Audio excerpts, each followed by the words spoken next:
프린트물 봅니다. 첫 번째 에베소서 1장 3절입니다. 찬송하리로다 하나님 곧 우리 주 예수 그리스도의 아버지께서 그리스도 안에서 하늘에 속한 모든 신령한 복을 우리에게 주시되 곧 창세전에 그리스도 안에서 우리를 택하사 우리로 사랑 안에서 그 앞에 거룩하고 흠이 없게 하시려고 그 기쁘신 뜻대로 우리를 예정하사 예수 그리스도로 말미암아 자기 아들들이 되게 하셨으니 한 가족이 되게 하셨으니 하늘나라 상속자가 되게 하셨으니 뜻입니다. 옛사랑의 동행과 깨어 정신을 차림에 둔하게 하는 것 두 번째 시간이 되겠습니다. 성경의 기록의 말씀은 창조주 아버지께서 어떤 아버지께서 우리를 위해서 그분이 어떤 계획을 갖고 있고 어떻게 하고 어떻게 진행할 것인가에 대해서 이 성경의 계획을 다 우리들에게 알려주시기 위해서 써놓은 것입니다. 그래서 이 말씀을 대할 때 우리는 우리의 입장에서가 아니라 아버지께서 무엇을 설명하려고 하시는지, 아버지께서 왜 이 기록을 남겨놓으셨는지, 아버지께서 뭘 하려고 하시는지에 대한 이제 생각의 모든 관점을 완전히 방향을 여러분들은 계속 그런 아버지께서 성경을 기록한 목적과 의도와 그 뜻에 맞추어서 지금까지 계속 전달받았거든요. 그래서 그것이 좀 자연스럽게 익숙되지만 종교적인 관점에서는 다 인간의 관점에서 멋대로 해석이 되어져 있어요. 그래서 그 맞는 것 같은데 결정적으로는 뭔가 소통이 안 이루어지는 거거든요.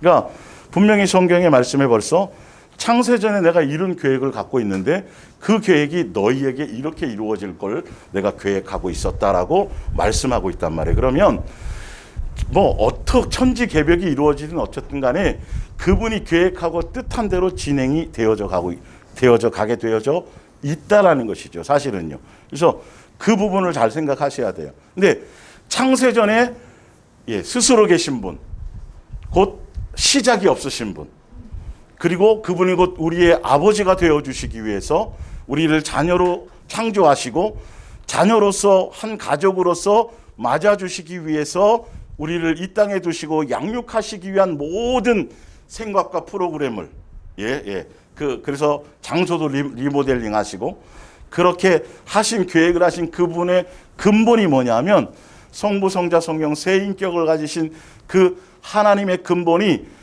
아가페 사랑의 본질이요 본체요 본령이시란 말이에요. 근본이. 그리고 그분이 아버지로서 우리를 자녀로서의 관계를 예수님이 설정하시고 그렇게 하신다라는 건 다른 것이 아니라 이 아버지 되시는 그분의 성품과 마음과 그분에 대한 모든 것들을 자녀된 우리가 다 뭐 하기를 원하세요? 다 담고 배우게 하시기를 원하시는 거예요. 그래서 그분의 거룩함, 그분의 온전함, 그분의 사랑, 그분의 성품, 그분의 마음, 그분의 생각, 그러니까 작은 예수가 되기를 원하시는 거죠. 그래서 닮아야 될 대상을 실제로 눈에 보이도록 이 땅에 보이시고 우리와 똑같은 육체를 입고 이 땅에 보내주셔서 실제로 그분을 배우고 닮을 수 있도록 그렇게 예수님이 진행하세요. 근데 어쨌든 그래서 우리를 닮게 하시는데 자녀로서 양육하시는데 자녀로서 양육하시는 양육의 내용이 뭐냐 하면 바로 세 분 하나님의 인격이요 성품이요 마음인 아가페 사랑을 가르치고 배우고 닮게 하기 위한 내용이 그거란 말이에요. 사실은. 이해가 가시죠? 그래서 율법을 통해서 먼저 십계명을 주시고 율법을 사랑하라는 우리에게 사랑할 수 있는 요소가 없는 걸 아심에도 불구하고 먼저 예수님이 제시하는 거예요. 그래서 십계명이라는 구약에 주었던 십계명이라는 율법, 사랑하라는 그 율법은 다른 것이 아니라 그걸 통해서 너희가 구원받으라고 준 구원의 도구가 아니에요. 이해가 가시죠? 사람들은 그 율법을 종교적으로 유대교나 종교적인 사상에 빠져버리니까 그 예수님이 준 율법을 준 의도와 목적대로가 아니라 그 율법을 지켜서 내가 이만큼 지키고 저만큼 지키고 저 사람은 8가지 5가지 지켰는데 난 7가지 지켰어. 이거를 통해서 자기 의와 그것으로 자기 뭔가를 드러내려고 하는 것으로 잘못된 것을 따라서 간다면 그게 마귀에 이제 속게 되는 것이 되겠죠. 그러나 예수님이 율법을 주시는 것은 그 율법을 구원의 도구로 주신 게 아니라 양육의 도구로 주신 거란 말이에요. 그래서 그 율법을 통해서 죄를 알게 하시고, 그러니까 예수님이 무엇을 죄로 여기시는지, 그리고 예수님이 무엇을 우리에게 요구하시는지, 예수님이 우리가 자녀로서 뭘 요구하기를 원하세요? 사랑하기를 원하세요. 그 아버지의 사랑을 닮아서. 예. 그래서 사랑하기를 원하셔서 사랑하라는 말씀을 주시고, 그리고 그 말씀을 통해서 너희가 죄는 바로 사랑하지 못하는 것이 죄야. 너희가 나타나는 모든 것들이 그 율법을 딱 통해서 보면 이것도 죄고 저것도 죄고 다 죄네. 근데 내 심령을 봤더니 내 심령에 뭐가 없어요? 사랑할 수 있는 사랑의 인격이 없더라는 거죠. 예. 그래서 죄를 발견하게 하고 죄가 무엇인지 알게 하고, 그래서 그것을 알아야 죄를 짓게 되는 근본 원인인 내 속마음에 있는 것들 많죠, 그죠? 여러 가지로 포장된 것들이 많잖아요. 지난주에 설명드렸던 것, 탐심, 정과 욕심 이런 것들을 율법을 통해서 그것을 예수님이 드러나게 하고 보여주고, 너희 스스로는 너희 속에 이런 죄성들이 있고 너희 속에 이런 악한 것들이 있고 너희 속에 이런 것들이 요소가 있어서 그것으로 말미암아 뭐 하지 못한다? 사랑이라는 이 계명을 지킬 수 없다. 사랑의 계명의 이 부분을 순종으로 너희들은 열매 맺을 수 없다. 그러기 때문에 누구로 말미암아 이것이 되어지는 것이다? 예수 그리스도, 아까 예수 그리스도 예정되었던, 나로 말미암아서는 안 되구나. 근본적으로 내 속에 이런 것들이 있어서 내가 노력하고 내가 결단하고 내가 결심하고 혀를 깨물고 입에 자갈을 물고 머리에 빨간 띠를 두르고 내가 거짓말하지 말아야지, 내가 이걸로 되는 게 아닌구나. 이건 이제 보여주시는 거예요. 이게 낱낱이 우리 속에 있는 것들을 무엇인지 보여줘서 너희는 누구에게로 나가라? 은혜의 자리로 나가라. 예수님께 나가라. 예수님으로 말미암아, 그분으로 말미암아 이거는 다 되어줄 수 있는 거야. 예, 이해가 가시죠? 그렇게. 그래서 예수님이 이 땅에 나타나셨는데 무엇으로 오셨다 그래요? 사랑의 나타나심으로. 사랑의 본체시거든요, 그분이요. 예, 본체시기 때문에 사랑의 나타남으로 오셨어요. 사랑의 확증을 보여주러 오셨어요. 사랑을 뭐 하려고요? 그 예수님을 통해서 사랑을 배우게 하시려고 오셨어요. 그래서 내가 너희들에게 뭐 한 것처럼, 사랑한 것처럼 너희도 뭐 하도록? 사랑할 수 있도록. 옛날에는 율법이라는 책만 던져주셨지만 이제는 그 예수님이 직접 십자가의 사랑을 통해서 아가페 사랑이 무엇인지 실제로 보여주시고, 율법을 누가 완성해 주세요? 예수님이 완성해 주세요. 예수님이 십자가의 사랑과 율법을 완성해 주세요. 그래서 예수님이 십자가에서 죽으신 이 사랑의 완성을 통해서, 율법의 완성을 통해서 무엇이 해결되느냐 하면, 예수님의 십자가의 죽으심으로 말미암아 우리의 옛사람으로 지었던, 마귀의 종로를 타며 지었던, 예수님을 알기 전에 지었던 모든 죄가 어떻게 돼요? 다 씻겨져요. 그래서 마귀에게 종로를 타던 것에서 우리는 건진받아서 누구와 다시 관계를 회복하게 돼요? 예, 아버지와 자녀로서의 다시 관계를 회복할 수 있는 기회를 주세요. 근데 그걸로 끝나는 게 아니에요. 아니, 죄를 용서해 줬잖아요. 그럼 그 다음부터는 용서받으면 그 다음에 죄 지어도 용서 계속 받는 거예요? 아니란 말이에요. 중요한 건 무슨 문제가 해결이 돼야 돼요? 이 근본적인, 계속 반복해서 용서는 받았지만 또 죄 짓는 죄의 문제가 해결이 돼야 되거든요. 그래서 예수님이 십자가에서 율법을 완성하셔서, 완성했다라는 건 죄를 짓지 않게 하시고 죄를 이기게 하시고 죄를 짓지 않도록 모든 걸 예수님이 뭐 해놓으신 거예요? 그것까지를 이루어 놓으신 거예요, 사실은요. 예. 그래서 그렇게 하기 위해서 그렇게 죄를 짓지 않고, 그래서 온전한 예수님처럼 사랑의 열매를 맺는 예수님의 온전한 자녀가 되기 위해서 양육을 통해서 그 길을 가게 하시는데, 그 양육하는 것에 가장 첫 번째고 가장 중요한 것인 근본적인 우리 마음속에 있는 탐심, 정욕, 욕심, 그것을 뭐 하신다고요? 그것을 십자가에 죽으실 때 못 박으셨고 그것을 우리에게서 제거하시는 거예요. 거기에 보면 깨어서 정신을 차림에 둔하게 하는 가장 큰 첫 번째 큰 덩어리가 뭐냐 하면 우리 속에 있는 뭐다? 탐심이다. 정과 욕심이다. 그래서 지난주에 말씀드렸죠. 누구와의 관계 속에 문제가 있든지 하여튼 나로 말미암아 나와 내 삶의 주변에서 벌어지는 수많은 부모와 자식의 관계든지 친구의 관계든지 부부끼리의 관계든지 뭐 성도끼리의 관계든지 뭐 어떤 직장에서의 관계든지 그 어떤 사고와 사건과 그 나타나는 그 모든 것들은 다 누구의 문제이다? 내 속에 있는 것이다. 그러면 상대편이 나는 틀렸고 상대편이 맞았다라는 그 의미를 옳고 그름을 따지라는 의미가 아니에요. 상대편이 틀린 게 맞아요. 맞는데 중요한 건 그걸 통해서 누구 속에 있는 내 속에 있는 정과 욕심, 탐심, 내 기준, 나로 말미암은 내가 내 뜻대로 되기를 원하는 나로 말미암은 내 기준, 그것이 드러나는 것이고 그것의 문제이라는 거예요. 이거 아주 잘 붙잡으셔서 근본적인 걸 해결을 받으셔야 되는 거예요. 사실은요. 이것부터가 먼저 아직도 익숙치 않으니까 누구한테 가서 법정에 가도 이거는 그 사람의 100% 과실이야. 나는 문제가 없는 거야. 그런데 누구의 입장에선? 예수님의 입장에선 누구의 문제이다? 너 속에 있는 네가 정과 욕심이 제거되어 버렸다라면 그런 분쟁의 요소가 될 원인이 생긴다 안 생긴다? 안 생긴다라는 거예요. 그래서 그런 일들을 통해서 아직도 너 속에 의롭다고 생각하고 아직도 너 속에 선하다고 생각하고 아직도 너로 말미암은 기준을 갖고 있는 것들, 예, 그것이 무엇인지를 발견하라고 하는 거예요. 그래서 그것이 발견되면 누구에게로 나가는 거죠? 예수님에게로 나가요. 그래서 예수님의 그 사랑으로 나를 채워주시고 사랑으로 나를 녹여주시고 그렇게 돼서 예수님의 사랑 안에 들어가면 정과 욕심과 탐심이 어떻게 되어져요?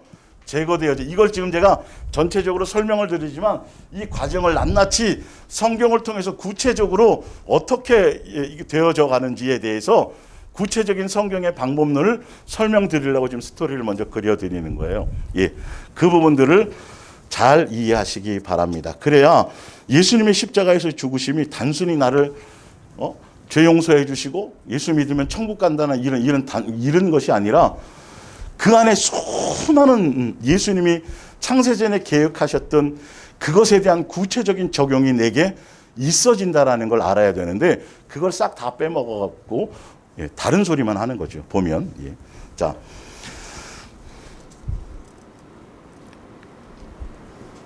야고보서 1장 14절입니다. 오직 각 사람이 시험을 받는 것은 미혹을 당하든 분쟁이 있어지거든 시기가 생기거든 다툼이 생기든 하여튼 마귀적인 요소, 그죠?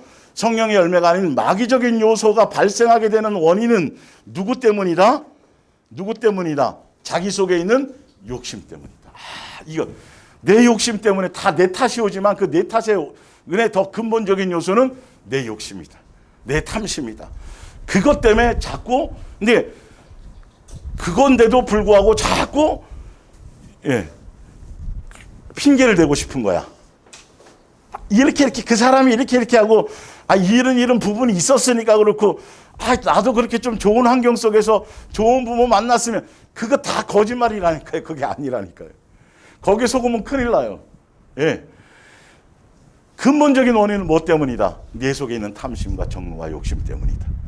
예수님으로 말미암으면 사실 자족이 기본이잖아요. 알고 보면. 예. 근데 그 탐심 때문에 시기와 질투와 다툼과 미움과 분쟁과 하여튼 수만 가지로 나와요. 그러니까 그걸 하나하나를 다 끄집어낼 생각하지 말고 일단 뭐부터 생각하라.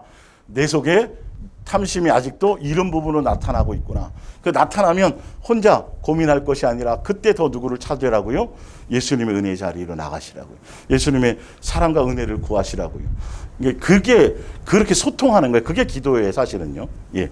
그래서 욕심이 잉태해서 뭐를 낳고? 죄를 낳고. 그래서 욕심은 눈에 보이지 않잖아요, 사실이요. 형상이 없잖아요. 그래서 뭘로 나타나요? 겉으로 내가 마음으로 미워하는 걸 사람들이 모를 거 아니에요. 미워하는 것까지는 괜찮은데 미워해서 주먹을 나간 거예요. 그 뭐가 돼요? 죄가 되죠. 이게 근원이 뭐지? 이런 게 있네. 이해가 가세요? 예, 순서가 그렇게 되는 거예요. 근데 나중에 예수님이 오셔서는 마음으로 그것까지도 예수님 벌써 근본적인 걸 해결하시는 거예요. 이해가십니까? 예. 그래서 욕심이 잉태한 즉 죄를 낳고 죄가 장성해서 지옥 가는 거예요. 이것 때문에 멸망하는. 그러니까 근본적으로 예수님은 이 율법이라는 걸 주셔서 너의 그거 갖고 그것으로 말미암아 네가 자랑하고 의의를 드러내고 그걸로 구원하고 받고 선함을 드러내라고 하는 것이 아니라 그것으로 말미암아 너 속에 있는 죄의 속성들을 발견하고 그것 때문에 너희는 이 계명을 지킬 수가 없으니까 오직 누가 아니면 예수님이 아니면 안 된다는 걸 알고 그 예수님께로 나가라고 주시는 것이 바로 율법이에요. 그 율법은 성경의 말씀을 통해서 말씀을 읽어봤더니 내가 잘한 게 아니네. 그 말씀을 예수님의 음성으로 그 말씀이 내 속에 이렇게 들려지면 누구의 문제가 아니라 누구의 문제예요? 내 문제예요. 우리에게는 피조물인 우리에게는 어떤 경우가 와도 그 사람을 판단하고 정죄하고 참소할 권한이 있어요? 없어요? 안 주어져 있는 거예요. 근데 왜 이게 자꾸 나오지? 머리로는 안 그러고 싶은데 왜 그 인간이 그럴 수 있어? 저럴 수 있어? 예, 그럴 수 있지가 돼야 되는데 그럴 수 있어가 되는 근본이 뭐냐 하면 바로 그거란 말이에요. 성경의 말씀과 위배돼요? 안 위배돼요? 위배되잖아요. 그건 누구의 속성이고 누구의 마음이에요? 마귀의 것이란 말이에요. 근데 그걸 용납한단 말이에요, 우리가. 성경에는 그게 분명히 아니라고 나와 있는데 그러니 해결이 안 되는 거예요. 목사님도 그 상황이 돼보세요. 아니 그걸 내가 몰라서가 아니라 우리에게는 주어진 권한이 아니라니까. 싸우라고 준 대상이 아니고 교회 지체들에게는 뭐가 없어야 돼요? 기본이? 분쟁이 없도록 이런 기본인데 왜 이것에 대한 고민이 없냐는 거죠. 해결이 안 돼요. 1000만 년 예배 드려보세요. 그게 되냐고요. 지금 종교적인 관점에서는 딱 한 가지 방법밖에는 그것으로밖에는 이 정과 욕심이 해결이 되지 않는단 말이죠. 사실은요. 예. 자, 그래서 봅니다. 이제 설명드렸던 것들을 봅니다. 현대어 성경으로 제가 보여드릴게요. 로마서 7장입니다. 로마서 7장. 지난주에도 읽어드렸는데 이 스토리가 이어져야 그 다음에 이제 연결이 되니까요. 어쩔 수 없이 한 번 더 말씀해 드립니다. 로마서. 사도 바울도 유대 교회에 있다가 예수님의 몸된 교회로 이제 온 다음에 이게 해결을 못 보고 있었던 거예요. 맞아. 말씀이 이렇고 그렇지 진리가 있지. 이렇게 살아야 되는 게 맞지. 근데 사랑하고 싶은데 사랑이 안 되는 거예요. 사랑할 결심을 다 막 하고 막 엄청나게 하는데도 결론은 또 이게 안 나오는 거예요. 우리 그래요, 안 그래요? 그러죠. 머리로는 알겠고 말씀으로서 깨달은 않고 어떤 때는 잘 될 때는 또 잘 돼요. 어느 순간 또 어느 날 갑자기 또 내 마음이 요동을 쳐서 또 옛날로 돌아가는 것 같고 막 그러는 거죠. 이 사도 바울 이것 때문에 막 우울증일지 뭘지 모르겠지만 죽을 것 같은 그 고통 고민. 왜? 말씀대로 살아보려고 그러니까 뭔가 딱 명제가 드러나는 거예요. 그냥 대충 살 것 같으면 이 고민도 안 돼요. 이러는 게 그렇지 사람이 사는 게 다 그렇고 인간이 그런 거 아니겠어? 그런 거지. 성경이 그냥 꼭 그대로 살라는 뜻은 아니고 그냥 이렇게 멋대로 아주 그냥 노노 맹자 이거 해석하듯이 그렇게. 이건 생명의 말씀이에요. 이건 절대 진리예요. 이대로가 아니면 안 되는 거예요. 사실은 이대로 되게 되기 때문에 기록해 놓은 거예요. 누구로 말미암아는? 그렇죠. 딱 그거죠. 예수님을 놓칠 이익이 없고 놓쳐서는 안 되는 걸 너무도 잘 아는 거예요. 예수님 외에 다 나왔던 것으로도 해결이 안 돼요. 누구로는 다 돼요. 예수님으로는 안 될 게 하나도 없는 거예요. 그런데 자꾸 예수님도 있지만 모두 자꾸 이렇게 있어야 된다고 요게 이제 엄청나게 속는 거라고. 돈은 내가 가서 벌어야 되는 거 아니야. 말이야 맞죠. 근데 실제 그래요? 안 그래요? 건강을 안 주시면 아무리 좋은 직장도 안 돼요. 아무것도 안 된다니까요. 숨도 제대로 못 쉰다니까요. 우리는 요만한 모세혈관 하나만 막혀도 그냥 막 엄청나게 대단한 키가 180 몇이었고 이런 사람이 인간극장 보니까 식물인간 됐더라고요. 자전거 타고 가다 한 번 넘어졌는데요. 마비가 와갖고요. 그냥 꼼짝도 못해요. 그러니까 오늘도 이렇게 여러분들 걸어오셔갖고 차 타고 오셔서 평범하지만 평범한 일상, 뭐 맨날 좋은 뭐 없던 일이 있어야 되겠어요? 이 평범한 하루의 일상이 엄청난, 예수님이 모든 것들을 동원해서 풀 가동시키는 거예요. 여러분, 막 시스템을 다. 저거 이상했어. 그렇지. 그래요, 안 그래요? 방송실이나 이런 중앙 이 컨트롤 타워 가면 화면이 쫙 있잖아요. 쫙 있고 불 빨간불 파란불 막 뜨고, 여기 문제가, 예수님이 그 전지전능한 능력으로 그걸 다 가동하고 있기 때문에 우리가 지금 이렇게 살아가는 거라니까요. 성경에 써놨어요, 안 써놨어요? 써놨잖아요. 근데 우리는 내 정과 욕심과 나로 말미암아 막 욕망들이 너무 많아서 예수님에 대한 생각과 예수님에 대한 뜻과 예수님으로 말미암은 그걸 생각하기는 것보다는 내 거 이루고 내 거 원하고 내 거 하기 위해 바빠서 전혀 들리지 않아요. 꼭 사춘기 때 애들처럼. 예, 아무것도 내 속에서 역사가 안 일어나는 거죠. 예. 자, 봅니다. 7장 7절. 그렇다고 하나님의 율법이 악하다는 뜻으로 이런 말을 하는 줄 아십니까? 율법은 잘된 거예요. 좋은 거예요. 선한 거예요. 예수님의 입장에서는. 근데 예수님의 입장에서 왜 이것을 주셨는지를 생각을 안 해보니까 문제인 것이죠. 예. 절대로 그렇지 않습니다. 율법 그 자체가 나쁜 것은 아닙니다. 그러나 내게 죄를 알게 한 것이 율법입니다. 만일 율법이 탐욕을 품지 말라고 하지 않았던들 나는 내 마음속에 있는 죄나 그 잠복해 있는 악한 욕망을 알지 못했을 것입니다. 이건 당연한 거라고 생각했을 거고, 죄라고 알려주시지 않았으면 우리는 내 스스로를 돌아보지 못한다는 거죠. 그러나 죄는 이러한 욕망이 악한 것이라는 것을 내게 알려주면서 내 속에 있는 탐심과 정욕을 발견하게 해주세요. 내 속에 숨어있는 모든 금지된 욕망을 충동시킴으로써 이 율법을 어기게 만들었습니다. 어길 율법이 없었다면 죄를 범하게 하는 일도 없었을 것이 아닙니까? 나는 율법이 실제로 무엇을 요구하는지를 몰랐을 때는 마음 편하게 지냈습니다.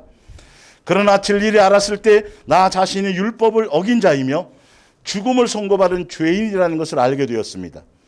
그러므로 내 경우에는 생명의 길을 보여줄 것으로 생각했던 선한 율법이, 그래 저거 지킬 거야, 지키면 이렇게 된다네, 이렇게 착각을 했던 거죠. 왜?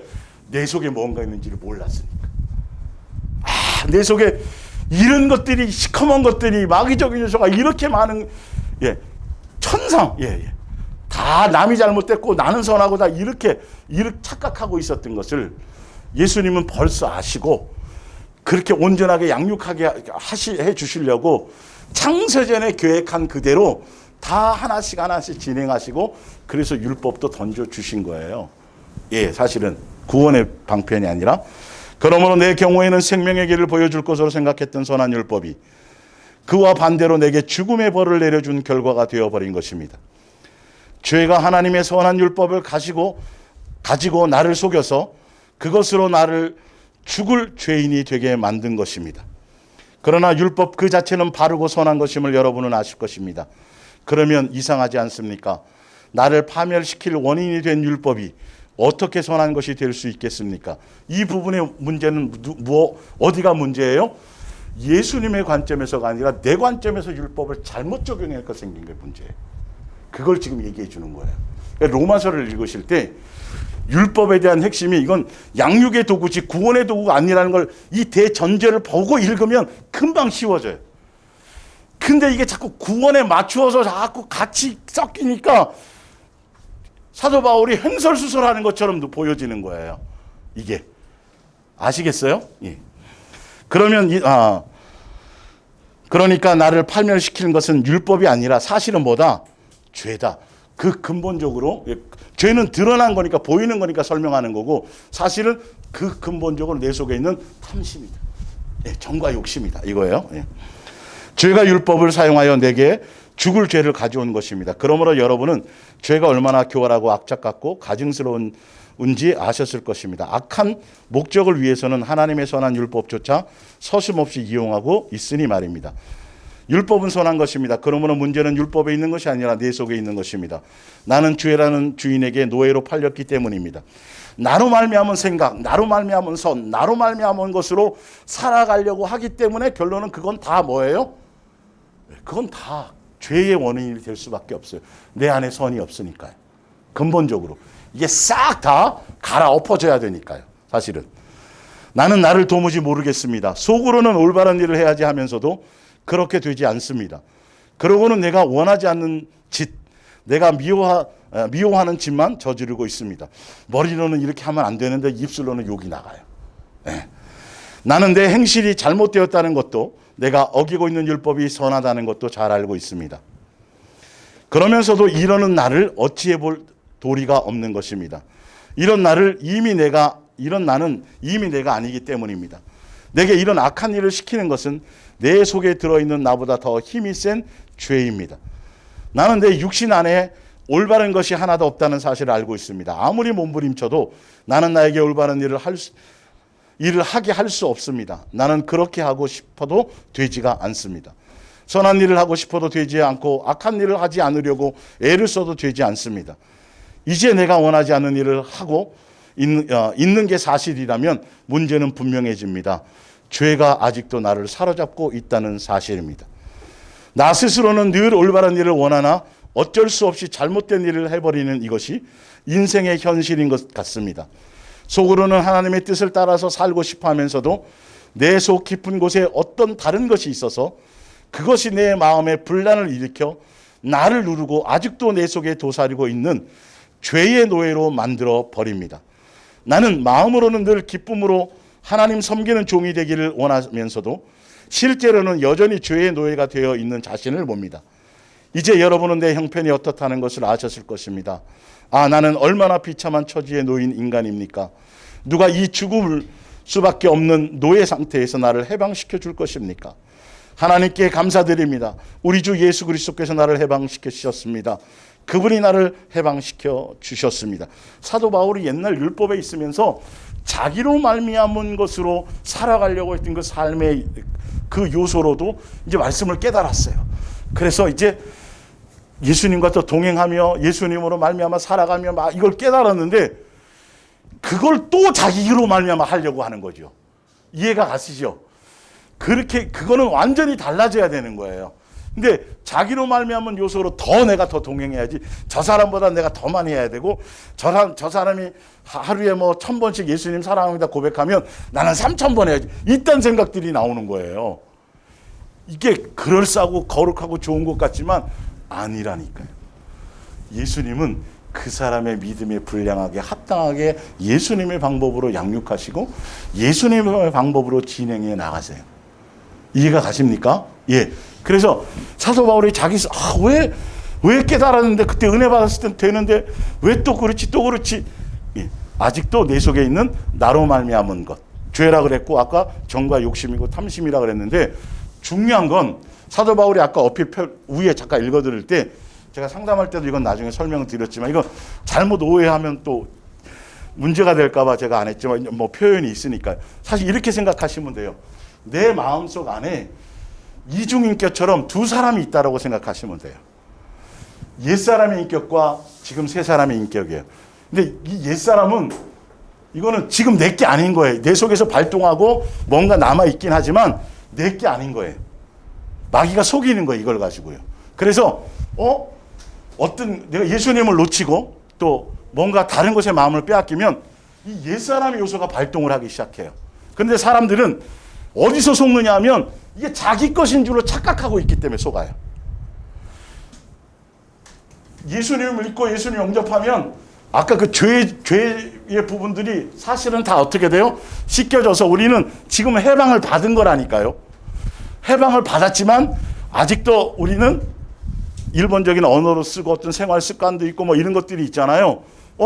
내가 예를 들어서 그런 것이 내 속에 나타났다 그래서 다시 일본 지금 뭐라고 해야 돼요? 갑자기 또 안 떠오르냐? 하여튼 지금 그렇게 속국으로 살아가고 있는 건 아니잖아요. 이해가 가세요? 근데 사람들은 너무도 그냥 정이 많아갖고 너무도 인간적인 사랑이 많아서 이 옛사람적인 요소가 딱 건드려져서 뭔가 이렇게 발동을 하면 자기 건 줄 알고 끌어안아요. 그리고 막 자책해요. 이럴 때는 어떻게 생각해 하셔야 되냐면 제3자의 입장에서 바라보셔야 돼요. 내 속에서 내 마음과 생각에서 발동하는 요소이지만 내 것이 아니라 다른 사람의 것이라고 객관적인 입장에서 바라보고 이걸 부정하셔야 돼요. 이걸 받아들이지 말으셔야 돼요. 그래서 예수님의 자녀로서의 양육의 길을 가는 이것으로 더 예수님을 향해 나가는 요소로 그러라고 보여주시는 거예요. 그리고 이거 보여주시는 건 이걸 통해서 너 속에 이런 것이 있으니까 너는 더 겸손해야 돼. 자만하면 안 돼. 그리고 예수님은 뭐 하신다? 이거를 제거시켜 주는 거예요. 그러니까 어떤 이유로든지 이게 내 속에서 발동하면 이거의 원인이고 이거의 탓이라고 생각하셔야 돼요. 그 인간 때문이 아니에요. 그 사건 때문이 아니에요. 아셨어요? 이거 아주 그냥 깊이 생각 안 떠오르면 냉장고에 좀 붙여놓으세요. 내 속에 있는 정욕 때문이다. 내 속에 있는 탐심 때문이다. 근데 이 논리적이고 아주 합리적인 인간은요. 탁탁탁탁 계산해서 예수님한테도 따져요. 예수님 같으면 그런 입장에서 그렇게 하시겠어요? 이런다니까요. 성경에 써놔도. 그러니까 해결이 안 돼요. 자기 거인 것처럼 자꾸 붙들고 늘어지고 예수님을 붙들지 않으니까 그래 그렇지 나라는 인간이 뭐 별 수 있겠어? 그래 뭐 나는 이러니까요. 벌써 예수님이 해결했다니까요. 정과 욕심을 벌써 예수님 십자가에 죽으실 때 내 속에 있는 이것들을 다 뭐 하셨어요? 제거하셨어요. 십자가에 못 박으셨어요. 결론은 그렇게 돼 있지만 이렇게 되어가는 과정은 또 있을까요? 없을까요? 있잖아요. 제가 김천 갔다 왔다 그랬잖아요. 근데 가는 그 내용이나 뭐 이런 거 하나도 얘기 안 했죠. 그거예요. 성경은 죄와 사망의 법에서 나를 해방했습니다. 한 문장으로 끝났지만 그 과정이 쫙 있단 말이에요. 이게 양육의 과정이. 오늘 그거를 이제 적나라하게 설명드리고 그러다 보면 조금 더. 그래서 빨리 이걸 인정하셔야 돼요. 내 것이 아니라 옛날에 사단이 가져가야 되는데 죽은 세포인데 암덩어리인데 예수님이 제거하려고 보여주었는데 떼면 안 돼요. 내 거예요. 이러는 거예요. 또 설명드립니다. 더 예수님께 은혜를 구하셔서 여러분들이 정말 은혜로운 사람이 되셔야 되고 정말 더 생각과 마음이 넓어지셔야 되고 예수님이 여러분에게 바라는 건 딱 하나도 없어요. 예수님 다와지길 원해요. 은혜의 끼가 막 철철 넘치길 원하세요. 긍휼과 자비의 사랑으로 여러분의 심령이 막 넘쳐나길 원하세요. 딱 그거 하나 요구하는 건데 그거 하나에 우리는 초점을 맞추고 가면 되는데 아까워서 엑스레이로 여러분 예수님이 딱 빛을 비춰주시면 올 것이 왔군요. 떼어 가세요 예수님. 이렇게 하세요. 그런 상황이 벌어지면 그러니까 막 처음에는 막 열받아서 걔가 그럴 수가 있어요부터 막 한 3, 40분 해요. 그러면 예수님 입장에서 몇 마디 던지면 또 내 탓이었군요. 이렇게 금방 알아요. 예수님 입장에서 비춰주면 그거 보여주려고 하는 거지 옳다는 소리가 아니야. 아니 애굽이 옳아요? 아스르가 뭐 옳았냐고요. 이해가 아시죠? 포로로 보내가지고 막 그렇게 하면서까지라도 사랑해서 뭐 하시려고? 돌이키시려고. 이걸 무슨, 상담 치유로 되는 게 아니에요. 이건 다 뭔 말인지 알죠? 근본적으로 예수님의 사랑과 은혜 안에 있을 때만이 이 모든 것들이 해결이 돼요. 사랑의 그 관계 안에서만이. 자, 그래서 밑에 이제 프린팅을 봅니다. 로마서 8장 1절. 그러므로 이제 그리스도 예수 안에 있는 자에게는 결코 정죄함이 없나니 이는 그리스도 예수 안에 있는 생명의 성령의 법이 죄와 사망의 법에서 너를 해방한. 이 말은 좀 쉽게 표현하자면 이해되기 율법으로 말미암아 그것으로 그 율법을 나로 말미암아 율법을 지켜서 구원받고 내 선함 드러내고 내 의를 드러내고 내 자랑을 드러내려고 아직 예수님을 믿으면서도 예수님으로 말미암아가 아니라 나로 말미암아 그 율법을 뭔가 하려고 했던 잘못된 적용, 그것에서 이제 예수님으로 죄와 사망의 법은 그건 거예요. 율법은 예수님은 입장에서는 선한 의도로 주었는데 인간이 잘못 적용해서 문제가 생긴 거예요. 그래서 거기에서 이제 완전히 해방해서 누구로 예수님으로, 예수님 안에서 이제 나로 말미암아 살려고 했던 것이 누구로 말미암아 살으면 돼요? 예수님으로 말미암아 살려고 마음의 코드를 맞추면 성령님을 통해서 그렇게 나로 말미암은 내 의와 내 생각이 아니라 예수님으로 말미암은 것으로 살아가면 이제 실제적으로 이런 내가 율법에 대해서 잘못 오해하고 잘못 적용해서 그것 때문에 고통받고 그것 때문에 또 예수님 앞에 범죄하게 되었던 그런 요소들이 뭐 하게 된다? 거기서 이제 어떤 걸림을 받을 이유가 없는 거예요. 완전히 자유로워지는 거예요. 똑같은 율법인데도 말미암아. 나로 말미암아 말고 누구로 말미암아? 예수님, 그 뜻이에요. 사도 바울이 그걸 깨달은 거예요. 나의 노력과 나의 수고와 이거 아니었구나. 그냥 요 정도쯤은 내가 하고 요 정도면 예수님이 하고가 아니라 처음부터 끝까지가 다 누구로 말미암아? 예수님으로 말미암아 되어지는 거구나. 3절입니다. 하나님의 율법을 알고 있는 것만으로는 죄의 지배를 벗어나 구원받을 수 없습니다. 우리는 스스로 율법을 다 지킬 수가 없거니와, 원래 이런 거예요. 사실은 착각했을 뿐이죠. 또 실제로 지키려고 하지도 않기 때문입니다. 이 말은 뭐냐면 예수님이 주신 목적과 의도대로 살 목적도 없이 자기의 방법대로 사도 바울이나 욥이나 다 보면 율법에 흠이 없을 정도로 제가 살았습니다 그랬는데 실제예요, 아니에요? 예수님 입장에선 아닌데 자기가 착각한 거라니까요. 이 부분들이 다 자기로 말미암은 해석이라니까요. 그래서 문제가 생기는 거예요, 이 부분이. 지키지 않기 때문입니다. 그래서 하나님께서는 우리를 구원하실 수 있는 다른 계획을 실행하셨습니다. 자신의 아들을 사람의 몸으로 보내 우리의 죄를 없앨 희생제물로 삼으심으로써 우리를 지배하는 죄를 멸하신 것입니다. 그러니까 이제는 나로 말미암아가 아니라 누구로 말미암아 하시도록, 예수님으로 말미암아 하시도록. 그래서 내 죄를 누구에게 다 이양시켰어요? 예수님께 이양시켜서 예수님이 죄의 문제를 해결하려 하셨고, 예수님이 죄의 근본이 죄를 알게 하는 율법의 문제를 예수님이 완성하고 다 이루셨기 때문에 우리가 그 예수님의 완성하시는 예수님 안에 들어가면 우리도 함께 사실은 율법을 없애는 것이 아니라 그 율법이 강화되어도 우리도 또한 이제는 예수님으로 말미암아 뭘 지키는 사람이 돼요? 율법을 행해서 율법의 열매를 맺는 사람이 되어지게끔 만든 거예요. 왜? 율법의 열매가 뭐예요? 사랑하라의 열매가 사랑하는 열매를 맺는 거예요. 이게 성경의 엄청난 이 핵심만 알면 여러분 성경은 사실 거의 다 한 거예요.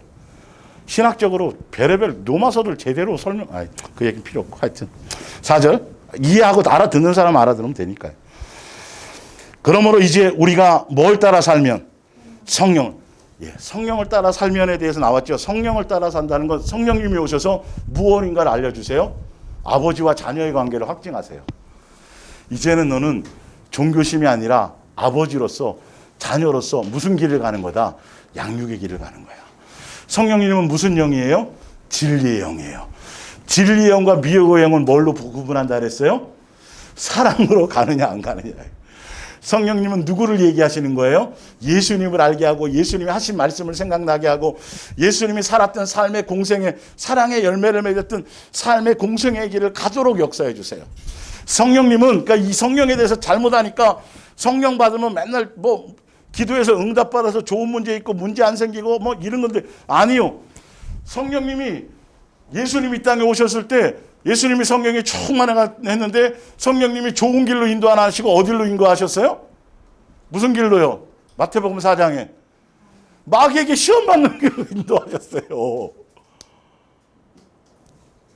뒤에는 이제 성령 나오지만 아버지라고 부르게 하고 확증시켜 주시고, 그래 너가 이제 예수님의 자녀가 된 거야. 하늘나라 상속자 됐지. 그러면 사실은 하늘나라도 같이 받는 거야, 예수님처럼. 근데 그거 끝이 아니야. 그러려면 예수님이 가신 구원하는 길을 너 뭐 해야 된다? 그 길로 인도하는 거라니까요. 성령의 역사는 양육의 길을 인도하시는 거라니까요.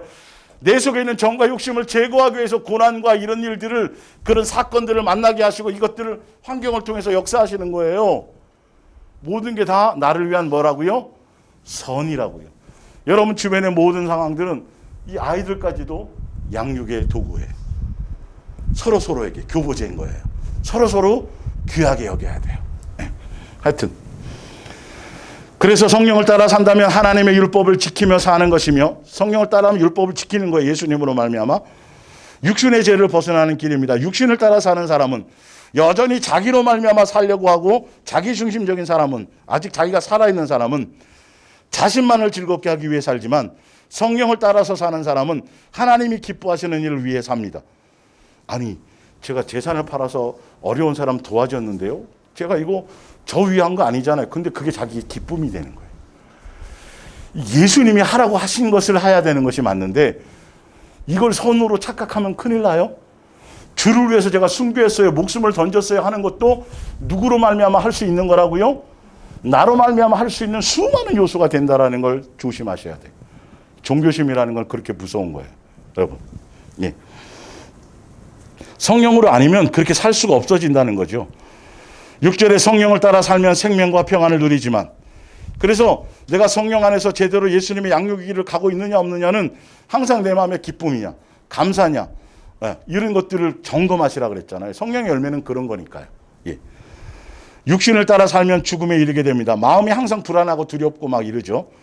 7절에 육신의 생각은 하나님을 대적하기 때문입니다. 육신의 뜻대로 산 사람치고 하나님의 율법을 지키는 일도 없고 또 결코 지키려고 하지도 않습니다. 그러므로 아직도 옛날에 죄에 물든 자아의 지배를 받아 육신의 욕망대로 따라 사는 자는 결코 하나님을 기쁘게 해드릴 수가 있다 없다? 없다. 갈라디아서 5장 16절입니다. 여러분에게 권합니다. 오직 성령께서 인도하시는 대로 뭐 하십시오? 따르십시오. 양육의 길을 가십시오. 예수님의 사랑 안에서 행하십시오. 그래서 성령을 따라 살아가는 가장 핵심적인 포인트가 뭐냐 하면, 성령님은 누구를 증거해요? 예수님을 증거해요. 예수님을 하고 예수님에 대한 생각이 나게 하고 예수님의 진리의 말씀을 가르치고 예수님의 공생애가 떠오르고 예수님이 원하심을 알게 하고, 그런데 그렇게 되기 위해서 가장 핵심적인 포인트는 뭐냐면, 성령님은 오셔서 뭘 하게 하세요? 이분이 사랑의 영이에요. 진리의 영이란 말이에요. 미혹의 영과 진리의 영이 뭐로 돼 있어요? 사랑에 초점이 있다. 이게 로마서 같은 거에 있는데 보면 죄에 대해서 뭐 이런 거에 대해서 우리는 그래서 정욕을 십자가에 못 박고 이렇게 살아야 돼, 저렇게 논리적으로 하는 분들이 많아요. 근데 항상 보면 뭐가 아무것도 그 말에 그 논리적으로 엄청난 말 중에 뭐가 없어요? 이 얘기가 한마디도 없다라는 사실이에요. 그러니까 이론일 뿐이지 하나도 역사가 안 일어나요. 달라지지 않아요. 아주 묘해요. 이게 참 묘하다니까요. 근데 뭐 하나 있으면 진짜 제대로 된 성령을 통해서 제대로 첫 번째 뭐부터 알게 한다고요? 그분이 아버지인 것부터.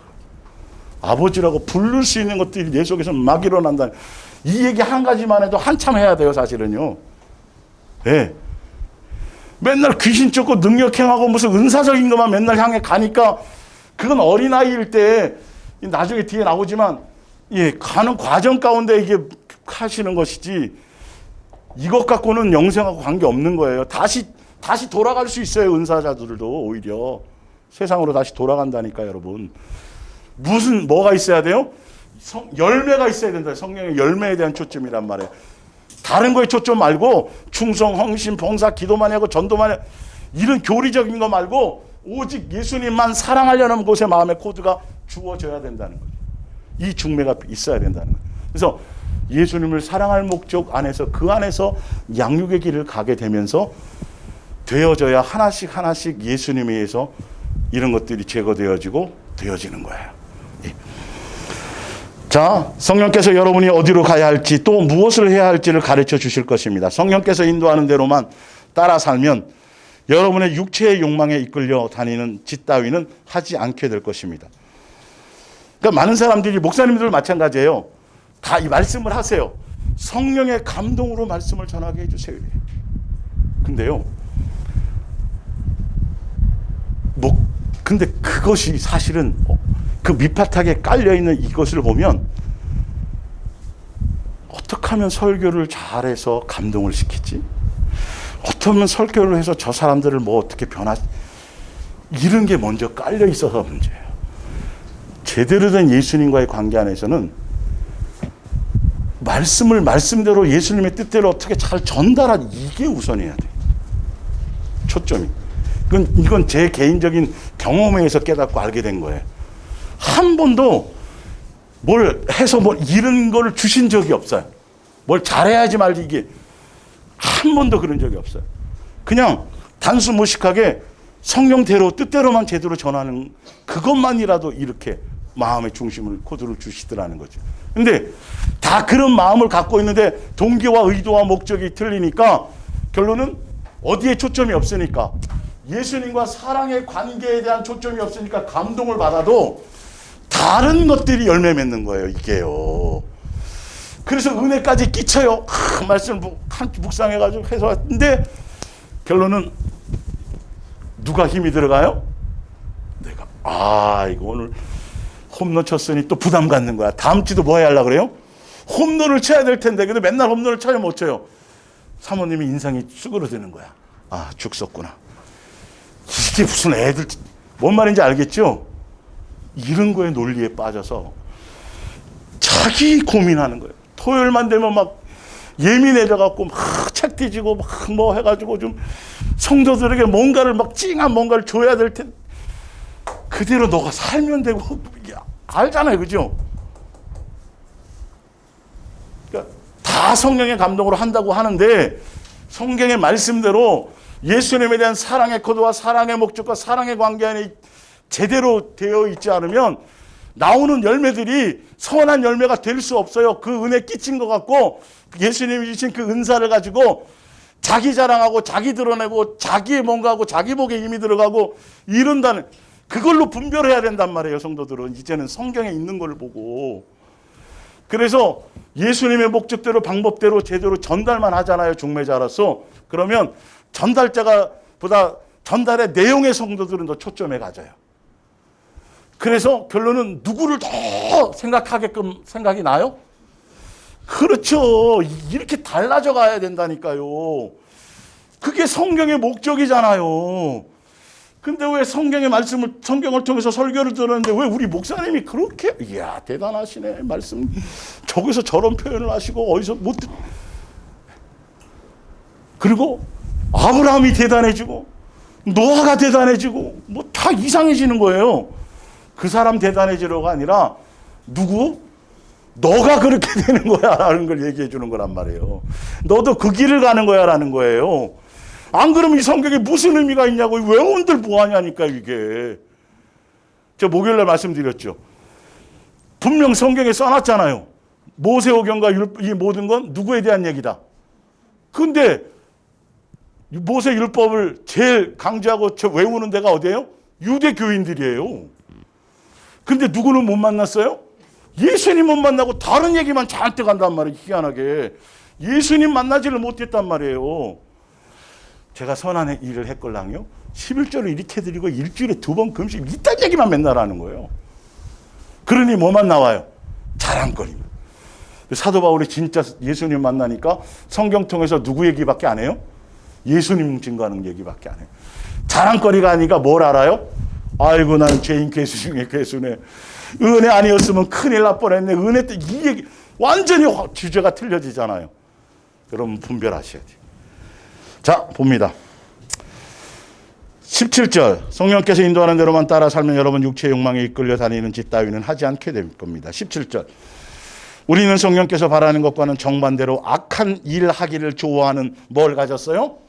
본성. 이제 이건 내 거는 아니에요. 이제 예수님을 믿고 영접하고 성령을 모신 이후부터는 이거는 옛사람의 것이 해방된 거예요. 예. 그게 옛사람의 것이 내 속에서 스물스물 딱 이게 작동을 하걸랑 뭐 해야 된다고요? 객관화시키라고요. 내 것이 아니라고요. 빨리 제거하실 거라고 생각하란 말이에요. 그러므로 성령께서 인도하는 길을 따라 살면 선한 일을 하고자 하는 마음은 우리의 본성의 욕망과는 정반대일 것입니다. 그러나 성령이 인도하는 대로만 따라 살면 더 이상 억지로 율법에 복종하려고 애쓸 필요가 없습니다. 자, 그래서 자 봅니다. 요한복음 3장 이제 5절 예수께서 대답하셨습니다. 내가 너에게 진정으로 말한다. 누구든지 뭐와 뭐로 새롭게 나지 않으면 물과 성령으로 새롭게 나지 않으면 하나님 나라에 들어갈 수 없다. 육에서 난 것은 육이요 영에서 난 것은 영이니라. 이제 요거를 설명하려고 앞에 그 부분을 다 설명드렸던 거예요. 분명히 예수님이 그냥 단순하게 한 문장 말씀하셨어요. 물과 성령으로 거듭나면. 근데 물과 성령으로 거듭나는 과정이 아주 이게 여러분이 양육의 길을 가는 거란 말이에요. 거기를 이제 들어보시면 이제 좀 더 이해가 쉬워져요. 그래서 예수님이 이런 거고 이런 거고 앞에 전체적으로 그림을 그려드렸지만 보겠습니다. 로마서 6장 3절. 그래서 첫 번째 물이잖아요. 먼저 물은 뭘 얘기해요? 침례. 예. 예수님께서 십자가에 못 박혀서 우리의 죄를 다 용서하신 받는 죄 씻음. 내 마음, 우리 속에 있는 죄 씻음 받는 침례. 예수님이 영접하는 침례를 얘기해요. 그리고 성령은 뭐죠? 말 그대로 성령 세례를 얘기하고 성령으로 말미암아 아버지와 자녀의 관계로서 이때부터가 뭐가 온 거죠? 양육의 길을 가는 거예요. 여기서 포인트를 잘 맞춰야 돼요. 성령에 대한 포인트. 여기서 사단이 작용을 하는 거예요. 신사도 운동으로 가고 표적으로 가고 이적으로 가고 은사로 가고 맨날 있던 것만 하는 거예요. 그건 드러나고 막 역사가 나타나는데 사람의 인격과 마음과 성품이 전혀 성령적이지 않아요. 이걸 봐야 돼요. 마귀는 이것도 흉내낼 수 있으니까요. 이해가세요? 그림이 그려지세요? 예. 자, 로마서 6장 3절부터 볼게요. 먼저 읽어드릴게요. 이제 침례에 대한 물에 대한 걸 얘기해요.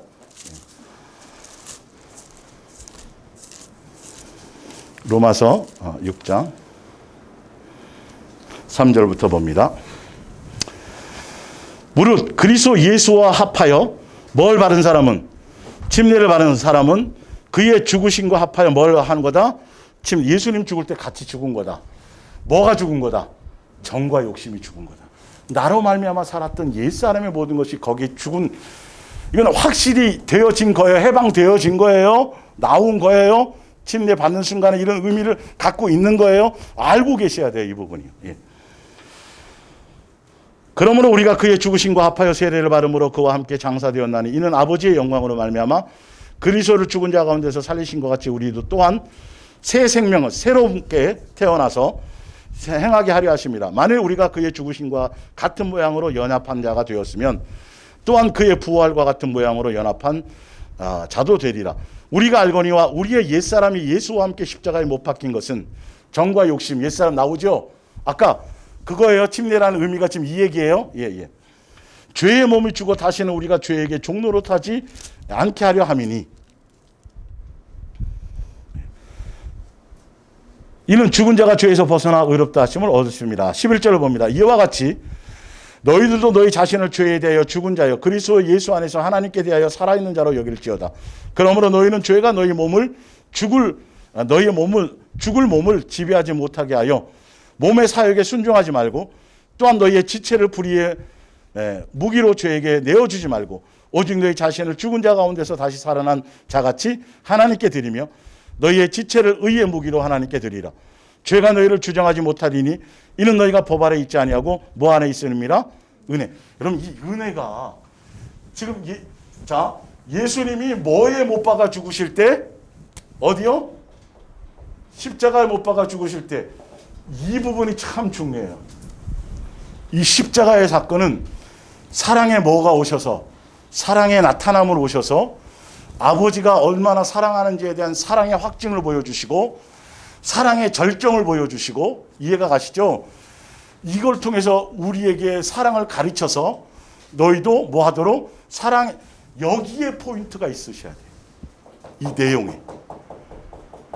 그래야 죄에 대한 것들이 다스려지는 길로 인도받을 수 있어요.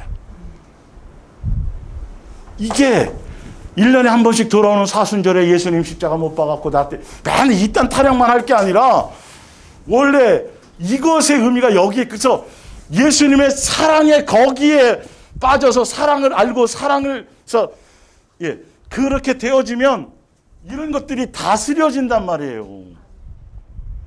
근데 침례를 받든 세례를 받든 그 의미에 대해서 더 알아야 되는데 세례 교인이야만 생각을 하고 있단 말이에요. 전혀 이게 사랑이었다라는 것에 대한 의미를 하나도 몰라요. 예수님의 살과 피를 받아먹는 게 뭐라고요? 이 사랑 안에서 살아가는 거라니까요. 이것 때문에 이것으로 말미암아 우리가 뭐 되는 거죠? 영생하는 거예요. 누구 자체를 사랑하는 거예요? 그렇죠. 이게 그분을 사랑하는 거라니까요. 그분이 나를 향한 그 사랑에 감격해서 그거라니까요. 근데 이 얘기는 교회에서 정말 365일 맨날 나와도 아직 다 못하는 거예요, 사실 이거는. 예? 근데 이 얘기가 하나도 없다니까요. 다 아주 그럴싸하고 논리적인 얘기를 하는데 해답이 없어요. 그리고 결론은 뭐예요? 성도들이 짐만 져. 아휴, 저렇게 목사님 말씀 들었더니 이렇고 저렇고 이렇게 해놨는데 나는 지금 해결도 안 되고 내 마음에서 맨날 그렇고 맨날. 그러니까 기도원 찾아가고 뭐 부흥회 가서 팍 하고 막 또 뛰고 나면 좀 해소가 돼서 된 것 같고 내려오는 길에 집에 가서 열받고 뭐 맨날 이런 거예요, 이게. 마귀에게 놀아나는 거라니까, 이거는요. 성경의 원리대로 가는 게 아니라. 예. 자, 봅니다. 밑에 갈라디아서 5장 24절을 봅니다. 그래서 예수의 사람들은, 진짜 예수님을 알고 예수님을 만나고 제대로 팀내 의미를 아는 사람은 육체와 함께 그 정욕과 탐심을 어디에 못 박아요? 십자가에 못 박아요. 그렇기 때문에 예수님의 십자가에서 보여주신 그 사랑을 붙들고 사랑 안에 거해야지 이게 제거되기 시작하는 거예요, 여러분. 그거 안 붙들면 여러분 절대 안 돼요, 안 돼요. 예수님 십자가에 죽었습니다. 이제는 그 믿기만 하면 죄 용서받고 이 교리의 논리에 빠져서는 안 된단 말이에요. 그럼 내 죄 때문에 그랬어요. 예수님 내가 그거 한 것 때문에 그것 때문에 예수님 십자가에 죽었어요. 그래놓고 또 져요, 안 져요? 제가 항상 예화 들잖아요. 엄마, 하준이, 하연이, 아빠가 니네 불장난하면 안 돼? 큰일 나? 오빠가 가세해서 불장난하다 불이 확 나갖고 아빠가 죄송하지만 잠깐 동안 화상을 입었네. 그럼 얘네들이 또 불장난 할까요? 인간도 그 사랑에 대해서 모르는 거예요. 예수님이 나를 향해 죽으신 그 의미를 아직도 그 안에 들어가 있지 않으니까, 사랑 안에 들어가 있지 않으니까 전혀 내가 자식을 낳아서 길러보고 그 안에 있어 봐야 부모에 대한 것이 이해되듯이 그 머리로는 안 되는 거예요. 이론으로는 안 되는 거예요. 그거는 부모학을 배워서도 안 되는 거예요. 그거는 실제로 자식을 낳아 봐야 되고 속속에 있는 자식을 경험해 봐야 되고. 그렇죠, 집사님? 얼마나 부모의 마음을 해야, 이거예요. 실제예요, 실제. 이거는 행함이 있어야 되는 거예요. 그러니 여전히 쉽게 그냥 그냥 거짓말하는 거, 쉽게 거짓말 막 이렇게 돼버리는 거죠. 예수님을 붙들지 않는 거죠. 예. 만일 우리가 성령으로 살면, 또한 성령으로 뭐하면, 성령으로 산다는 거, 예수님의 사랑 안에서 인도함 따라 살면 그 열매를 맺게 돼요. 성령으로 행할지니 열매가 틀려져요. 헛된 내 마음에 어떤 뭐 시기, 질투, 뭐 탐심 이거 있잖아요. 그거를 구하지 않기 때문에 서로 노엽게 하거나 서로 투기하거나, 예, 이게 없어져요. 예. 제 근원이 이제 이것이 없어져요. 마귀적인 요소가 없어져요. 성령을 따라 행하면. 왜? 예수님이 벌써 그것은 못 박아놨으니까. 그리고 옛사람의 흔적들을 다 뽑아내서 그걸 뭘로 채우세요? 예수님의 그것으로 채우고 강하시는 거니까. 기차표 들고 뛰어가는 사람은 목적지 못 가요. 사랑 안에서 예수님 안에 들어가야 돼요, 사랑. 네.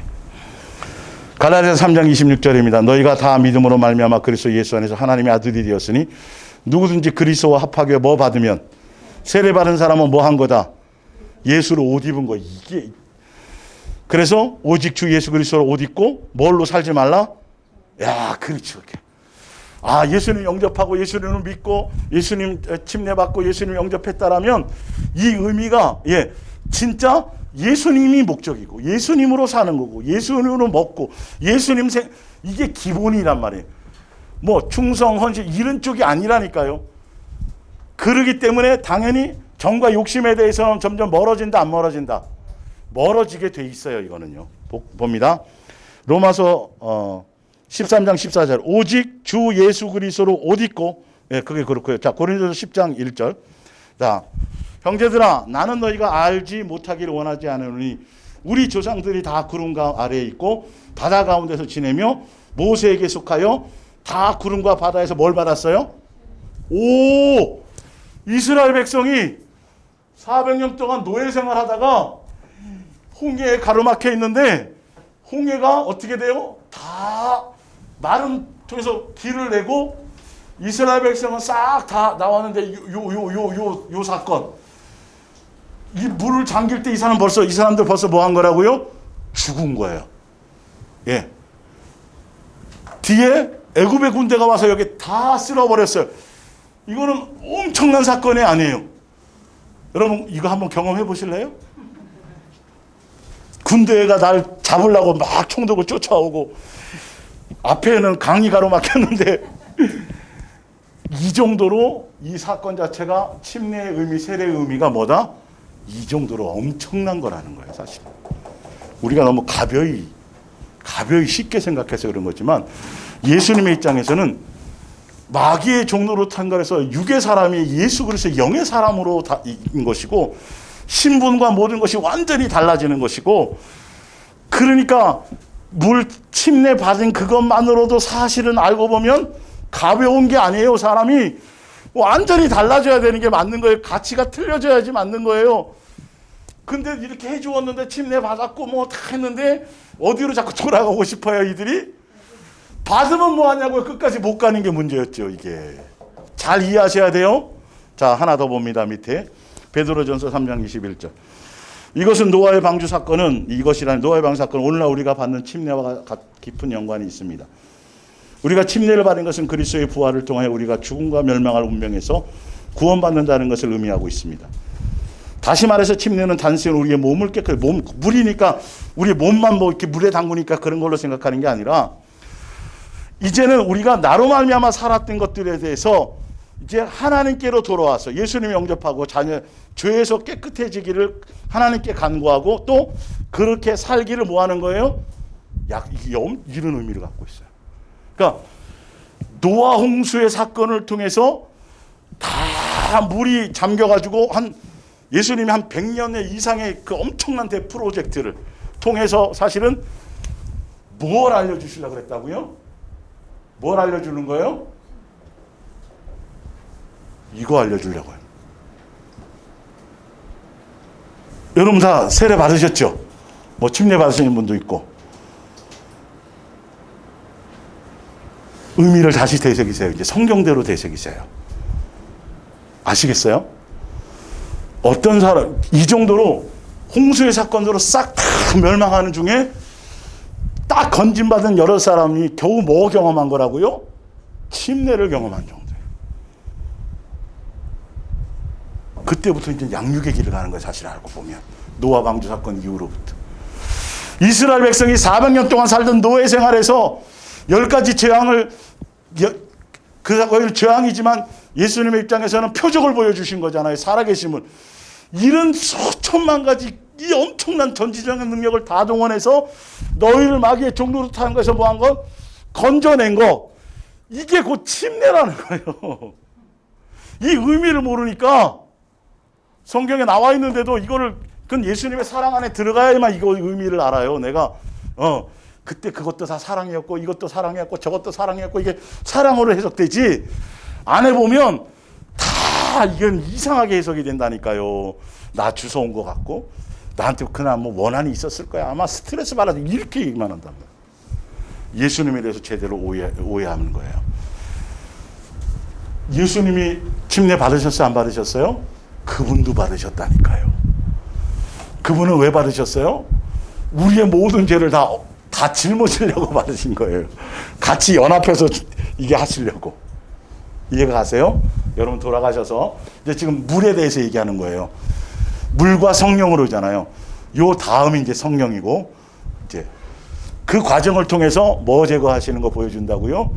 정욕, 탐심, 사랑의 열매를 맺게 되는 양육의 과정을 다음 주에 이어서 설명을 드릴 텐데 하여튼 다시 가서 이 말씀을 묵상하시면서 야 나는 지금 신약에 태어나서 물 3번 뿌리고 경험을 했지만 이게 이런 엄청난 사건이구나.